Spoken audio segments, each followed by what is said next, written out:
Hello बच्चों, मैं हूं राजेश सर और मैं आज आपके सामने लेकर आया हूं क्लास 11 हिंदी मीडियम द्रव्यमान संरक्षण का नियम। ये अगर आप देखेंगे तो फर्स्ट चैप्टर जो है आपका केमिस्ट्री का, पहले ही चैप्टर में ये टॉपिक है और ये द्रव्यमान संरक्षण का नियम बहुत ही महत्वपूर्ण नियम है। तो इसके बारे में हम बात करेंगे। अगर द्रव्यमान संरक्षण का मतलब होता है द्रव्यमान यानी किसी भी रासायनिक अभिक्रिया के दौरान जो अभिकारक और उत्पाद का जो द्रव्यमान होता है वो हमेशा संरक्षित रहता है। संरक्षण का मतलब ही होता है कि वो फिक्स रहता है, यानी कि वो निश्चित रहेगा, वो कभी कम या ज्यादा नहीं होगा। तो द्रव्यमान और संरक्षण यानी कि उसका जो भार होगा उसको द्रव्यमान कहेंगे और वो हमेशा संरक्षित रहेगा, यानी कि किसी भी रासायनिक अभिक्रिया के दौरान द्रव्यमान कम या ज्यादा नहीं होता है। यानी कि मैं अगर आपको बताऊं तो हम ऐसे कह सकते हैं कि इसको सबसे पहले इसको एंटोनी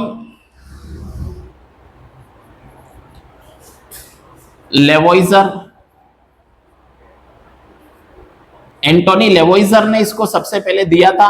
और एंटोनी लेवोइजर को हम क्या कहते हैं? रसायन शास्त्र का पिता यानी कि फादर ऑफ केमिस्ट्री। ठीक है, एंटोनी लेवोइजर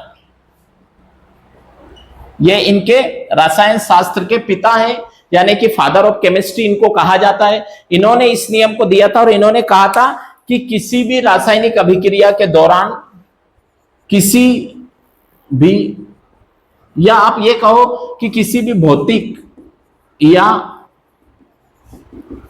रासायनिक अभिक्रिया के दौरान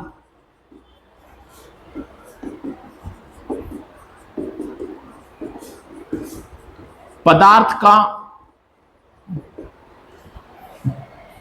द्रव्यमान परिवर्तित नहीं होगा।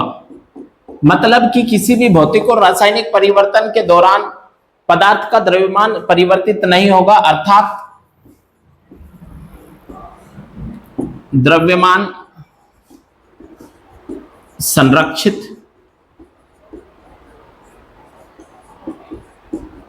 रहेगा। यानी किसी भी भौतिक और रासायनिक अभिक्रिया की अगर बात करें तो उसके दौरान अगर हम देखें तो उसका द्रव्यमान संरक्षित रहेगा। यानी कि जैसे ऊर्जा संरक्षण का नियम है वैसे ही हम द्रव्यमान संरक्षण के नियम की भी बात करते हैं कि द्रव्यमान को ना तो उत्पन्न किया जा सकता है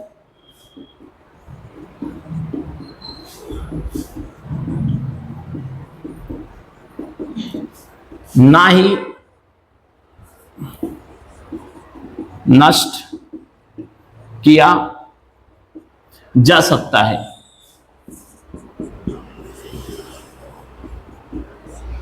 यानी कि द्रव्यमान को ना हम उत्पन्न कर सकते ना उसको नष्ट कर सकते हैं। द्रव्यमान जो रहेगा किसी भी पदार्थ का रासायनिक अभिक्रिया या भौतिक अभिक्रिया के दौरान वो हमेशा निश्चित रहेगा, स्थिर रहेगा, उसको कभी भी परिवर्तित नहीं किया जा सकता। यानी कि हम कह सकते हैं कि किसी भी अभिक्रिया में अभिकारक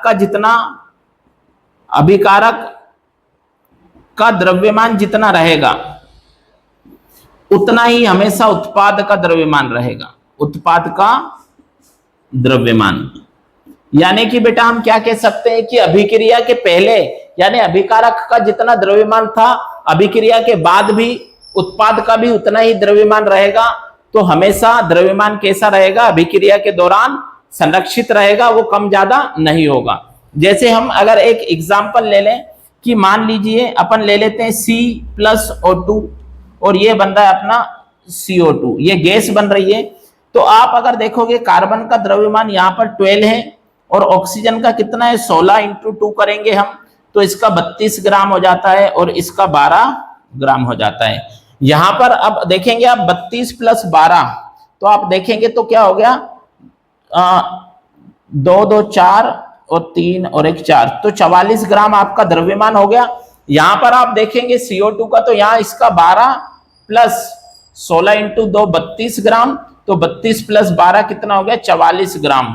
तो अगर आप देख रहे हैं तो रिएक्शन के पहले यानी अभिक्रिया के पहले 44 ग्राम था और अभिक्रिया के बाद भी 44 ग्राम ही द्रव्यमान बचा है।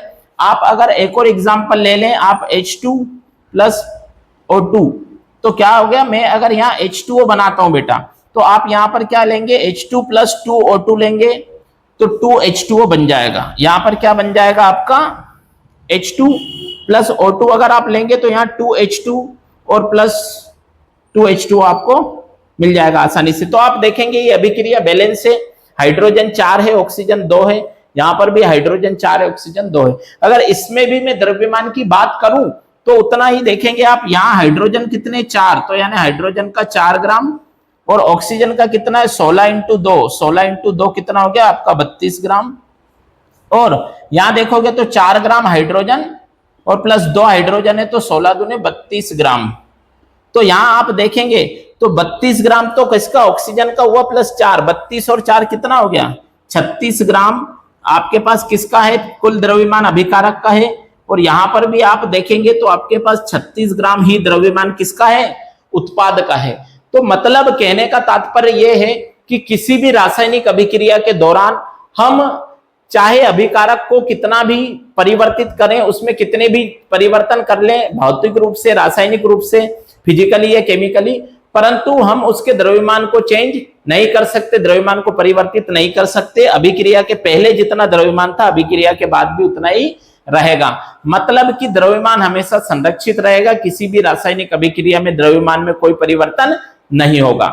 तो आशा करता हूं कि आपको द्रव्यमान संरक्षण का नियम बहुत अच्छे से समझ में आ गया होगा। इसको समझकर इसका स्क्रीनशॉट ले लो और वीडियो को लाइक और शेयर कर लो और चैनल को सब्सक्राइब कर लो, ताकि आपको इसी तरह के आगे और भी वीडियोस मिलते रहे हिंदी मीडियम के टॉपिक वाइज, यानी कि हर टॉपिक के वीडियो आपको इस चैनल पर मिल जाएंगे। Thank you so much.